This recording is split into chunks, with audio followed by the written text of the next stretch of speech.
നടന്മാരായ Biju Sopanam, SP Sreekumar എന്നിവർക്കെതിരെ case. Infopark പോലീസാണ് കേസെടുത്തത്. നടിയുടെ പരാതിയിലാണ് ഈ നടന്മാർക്കെതിരെ ഇപ്പോൾ കേസ് വന്നിരിക്കുന്നത്. ഇൻഫോ പാർക്ക് പോലീസാണ് കേസ് രജിസ്റ്റർ ചെയ്തിരിക്കുന്നത്. നമസ്കാരം. അപ്പം ഇന്ന് നമ്മൾ കേട്ടത് ബിജു സോപാനം ഒരു കേസിൽ പെട്ടു എന്നുള്ളതാണ്. ഇപ്പം പ്രമുഖരെല്ലാവരും സോഷ്യൽ മീഡിയ സെലിബ്രിറ്റീസ് ആയിക്കോട്ടെ, സിനിമാ നടന്മാരായിക്കോട്ടെ, വേറെ ഏത് സെലിബ്രിറ്റീസും ആയിക്കോട്ടെ, ഇങ്ങനെ യൂട്യൂബ് വീഡിയോസ് ഇടുന്ന സെലിബ്രിറ്റീസ് ആയിക്കോട്ടെ, എല്ലാവരും പെടുന്നൊരു കാലത്തിലൂടെയാണ് നമ്മൾ കടന്നുകൊണ്ടിരിക്കുന്നത്. അപ്പം എന്താണ് സത്യം, എന്താണ് മിഥ്യ, ഒന്നും മനസ്സിലാകത്തില്ല. ആണ് വാർത്ത എന്നുള്ളത് നമുക്ക് ആദ്യം നോക്കാം. സീരിയൽ ചിത്രീകരണത്തിനിടെ ലൈംഗിക അതിക്രമമെന്ന് പരാതി. നടന്മാരായ ബിജു സോപാനം, SP ശ്രീകുമാർ എന്നിവർക്കെതിരെ കേസ്. ഇൻഫോ പാർക്ക് പോലീസാണ് കേസെടുത്തത്. രാഗിൻ വിവരങ്ങൾ നൽകും. രാഗിൻ, ഉയർന്ന പരാതി എന്താണ്, നടപടി എന്താണ്? നടിയുടെ പരാതിയിലാണ് ഈ നടന്മാർക്കെതിരെ ഇപ്പോൾ കേസ് വന്നിരിക്കുന്നത്. ഇൻഫോ പാർക്ക് പോലീസാണ് കേസ് രജിസ്റ്റർ ചെയ്തിരിക്കുന്നത്. അതിനുശേഷം തൃക്കാക്കര പോലീസിന് ഇത് കൈമാറിയിട്ടുണ്ട്. ഇത് ആത്യന്തികമായി SIT പ്രത്യേക അന്വേഷണ സംഘം തന്നെ ഇത് അന്വേഷിക്കും. നേരത്തെ ഈ ഹേമ കമ്മിറ്റി റിപ്പോർട്ടിന് തൊട്ടു പിന്നാലെ രൂപീകരിക്കപ്പെട്ട SIT തന്നെ ഇത് അന്വേഷിക്കും.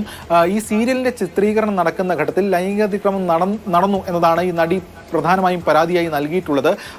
ഈ ഉപ്പുമുളകും എന്നുള്ളൊരു ബ്രാൻഡ് കേരളത്തിൽ കൊണ്ടുവരുന്നതിന് ഏറ്റവും പ്രധാനപ്പെട്ട ഒരു വ്യക്തിയാണ് ഈ ബിജു സോപാനം എന്ന് പറയുന്നത്. പുള്ളിയെ കേരളത്തിലുള്ള ജനങ്ങളെല്ലാവരും വിശ്വസിക്കുന്നതും പുള്ളിയെ ഇഷ്ടപ്പെടുന്നതും ഒരാളാണ്. അതുകൊണ്ട് പെട്ടെന്നൊരു സുപ്രഭാതത്തിൽ എന്തെങ്കിലും പറഞ്ഞു കഴിഞ്ഞാൽ ആളുകൾ അങ്ങനെ വിശ്വസിക്കും എന്നുള്ളൊരു കാലം കഴിഞ്ഞു. എസ്പെഷ്യലി ഇപ്പോൾ റീസെൻ്റ്ലി കുറേ സംഭവങ്ങളൊക്കെ ഉണ്ടായല്ലോ. ഞാൻ അതിനെപ്പറ്റി കൂടുതൽ പറയാൻ ആഗ്രഹിക്കുന്നില്ല. എല്ലാം നേരത്തെ തന്നെ നമ്മൾ വീഡിയോ ചെയ്തിട്ടുള്ളതും എല്ലാവരും പറയുന്നതുമാണ്. ഫേക്ക് അലിഗേഷൻസ്, അങ്ങനെ അക്യൂസേഷൻസ് ഒക്കെ ഉണ്ടായ കാരണം ഇപ്പം എല്ലാവരും ആദ്യം പറയുമ്പം അക്സെപ്റ്റ് ചെയ്യത്തില്ല. പ്രത്യേകിച്ച് ഇത്രയും നല്ല ഫേമസ് ആയ ഒരു വ്യക്തിയെപ്പറ്റി അങ്ങനെ പറയുമ്പോൾ എല്ലാവരും ഒന്ന് മടിക്കും അക്സെപ്റ്റ് ചെയ്യാൻ. അതെന്തായാലും ഇക്കാര്യത്തിലും കാണാൻ പറ്റുന്നുണ്ട്. കമൻസൊക്കെ നോക്കി കഴിഞ്ഞാലും ആരും അങ്ങനെ എടുത്തുടനെ വിശ്വസിക്കുന്നില്ല. പക്ഷെ എന്തെങ്കിലും ഉണ്ടെങ്കിൽ അത് പുറത്തു വരണമെന്ന് തന്നെയാണ് എൻ്റെയും അഭിപ്രായം. പക്ഷേ ഇങ്ങനെയുള്ള ഫേക്ക് അലിഗേഷൻസ് ആളുകൾ കൊണ്ടുവരാതിരുന്നു കഴിഞ്ഞാൽ കൂടുതലും ഇങ്ങനെ സത്യസന്ധമായ കാര്യങ്ങൾ എല്ലാവരും വിശ്വസിക്കും. അല്ലാതെ ഇങ്ങനെ കുറേ ഫേക്ക് അലിഗേഷൻസ് വന്നു കഴിഞ്ഞാൽ ഉറപ്പായിട്ടും അത് വിശ്വസിക്കാൻ എല്ലാവർക്കും ഒരു മടിയുണ്ടാവും. അത് അലിഗേഷൻസ് എന്തായാലും അത് അന്വേഷിക്കട്ടെ. സത്യസന്ധമായിട്ടുള്ള കാര്യമാണെങ്കിൽ അത് മുമ്പോട്ട് എന്താണോ ചെയ്യേണ്ടത് അത് പോകട്ടെ എന്നാണ് പറയുന്നത്. പക്ഷേ എൻ്റെ പേഴ്സണലായിട്ടുള്ള അഭിപ്രായം എനിക്ക് കേട്ടോണ്ടേ പെട്ടെന്ന് അക്സെപ്റ്റ് ചെയ്യാൻ പറ്റുന്നില്ല. ബിക്കോസ് പുള്ളിയുടെ ഒരു ഡിമീനറും കാര്യങ്ങളും ഒക്കെ നമ്മൾ മനസ്സിലാക്കി വെച്ച് നോക്കുമ്പോൾ അങ്ങനെയൊക്കെ ചെയ്യാൻ സാധ്യതയില്ല. പുള്ളിയെപ്പറ്റി ഇതുവരെ അങ്ങനെയുള്ള അലിഗേഷൻസ് പോലും ഒന്നും വന്നിട്ടില്ല. അപ്പം പെട്ടെന്ന് എനിക്ക് അങ്ങോട്ട് ഉൾക്കൊള്ളാൻ പറ്റുന്നില്ല. പക്ഷേ എന്തെങ്കിലും സത്യസന്ധമായ കാര്യങ്ങളുണ്ടെങ്കിൽ പോലീസ് അന്വേഷിച്ച് തെളിയിക്കട്ടെ എന്നാണ് എനിക്കിതിൽ പറയാനുള്ളത്. പിന്നെ ഇത് പ്രമുഖരെല്ലാം കേസിൽപ്പെടുന്നൊരു കാലമാണ്. എന്താണെന്നറിയത്തില്ല. പ്രമുഖർ വഴിവരിയായിട്ട് ക്യൂവിൽ നിന്ന് കേസിൽപ്പെടുന്ന ഒരു സമയത്തിലൂടെയാണ് ഇപ്പോൾ കടന്നു പോയിക്കൊണ്ടിരിക്കുന്നത്. പ്രത്യേകിച്ച് നമ്മൾ നിവിൻ പോളിയുടെ ഈ ഇടയ്ക്കുള്ള ഒരു കേസ് കണ്ടതാണ്. നിവിൻ പോളി കേസ് വന്ന ഉടനെ തന്നെ പുറത്തു വന്ന് സംസാരിക്കുകയും അതിൻ്റെ സത്യാവസ്ഥ പുറത്തു വരികയും ചെയ്തതാണ്. ഇങ്ങനെയുള്ള ഫേക്ക് അലിഗേഷൻസ് ഒക്കെ ഉണ്ടാകുന്ന കാലത്ത് പെട്ടെന്ന് ആരെങ്കിലും എന്തെങ്കിലും പറഞ്ഞു കഴിഞ്ഞാൽ വിശ്വസിക്കുന്ന ഒരു മൈൻഡ് സെറ്റ് ആളുകൾക്ക് ഇപ്പോൾ ഇല്ല. അതൊക്കെ മാറിയിട്ടുണ്ട്. അപ്പം കൂടുതൽ ഇങ്ങനെ ഫേക്ക് അലിഗേഷൻസ് ഒക്കെ കൊണ്ടുവരുന്നവർ അത് കൊണ്ടുവരാതിരുന്നു കഴിഞ്ഞ് കഴിഞ്ഞാൽ ഇങ്ങനെ സത്യസന്ധമായിട്ടുള്ള കാര്യങ്ങൾ വരുമ്പോൾ ആളുകൾക്ക് അത് അക്സെപ്റ്റബിൾ ആയിട്ട് വരും. അല്ലെങ്കിൽ ഒന്നുകൂടെ ചിന്തിക്കും. അല്ലെങ്കിൽ അതിൻ്റെ ഒരു കൂടുതൽ അന്വേഷണങ്ങൾക്ക് ശേഷം മാത്രമേ ആളുകൾ അത് എടുക്കത്തുള്ളൂ. അല്ലാതെ പെട്ടെന്നൊരു കാര്യം പറഞ്ഞു കഴിഞ്ഞാൽ അങ്ങനെ ആരും എടുക്കത്തില്ല. അതിന് കാരണം ഇപ്പോഴത്തെ ഒരു സിറ്റുവേഷൻ തന്നെ. അതിലാണ് ബിജു സോമാനം, അതോടൊപ്പം തന്നെ SP ശ്രീകുമാർ എന്നിവർക്കെതിരെ കേസ് രജിസ്റ്റർ ചെയ്തിരിക്കുന്നത്. ഇതിൽ പോലീസ് പറയുന്നത് ഒരാളാണ് ലൈംഗികാതിക്രമം നടത്തിയത്, മറ്റൊരാൾ ഭീഷണിപ്പെടുത്തുകയാണ് ചെയ്തിട്ടുള്ളത് എന്നതാണ് പോലീസ് സംഘം വ്യക്തമാക്കുന്നത്. പക്ഷേ ഈ FIR അല്ലെങ്കിൽ ഈ കേസുമായി ബന്ധപ്പെട്ട് രണ്ടുപേരെയും ഉൾപ്പെടുത്തിയിട്ടുണ്ട്. തുടർ നടപടികളുമായി മുന്നോട്ട് പോകുമെന്നാണ് പോലീസ് അറിയിച്ചിരിക്കുന്നത്. ഇതിൽ ഇനി ഈ കേസ് SITക്ക് കൈമാറും.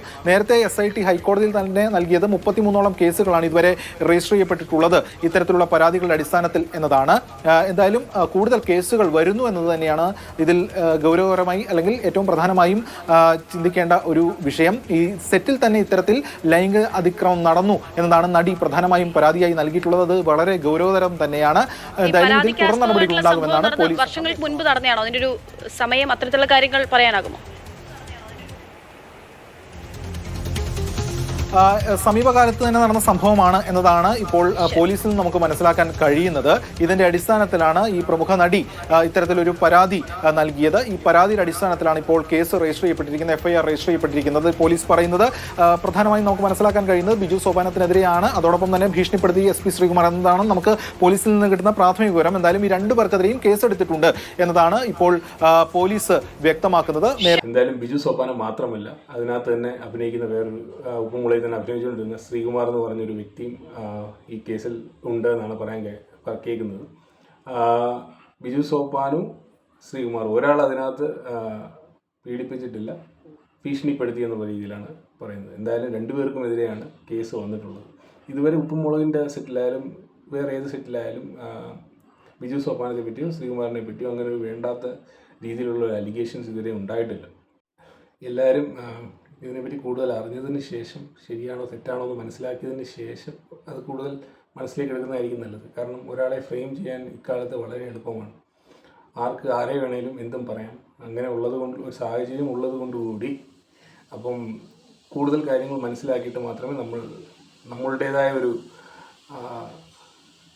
ബിലീഫിലോട്ട് വരാൻ പാടുള്ളൂ. പെട്ടെന്ന് കേൾക്കുന്നൊരു വാർത്ത കൊണ്ട് പുള്ളി ഇങ്ങനെയാണെന്നുള്ളൊരു മൈൻഡ് സെറ്റിലോട്ട് എന്തായാലും പോകാൻ പാടില്ല എന്നാണ് എനിക്ക് പേഴ്സണലായിട്ട് തോന്നുന്നത്. എന്തായാലും കൂടുതൽ അന്വേഷണങ്ങൾ നടക്കട്ടെ.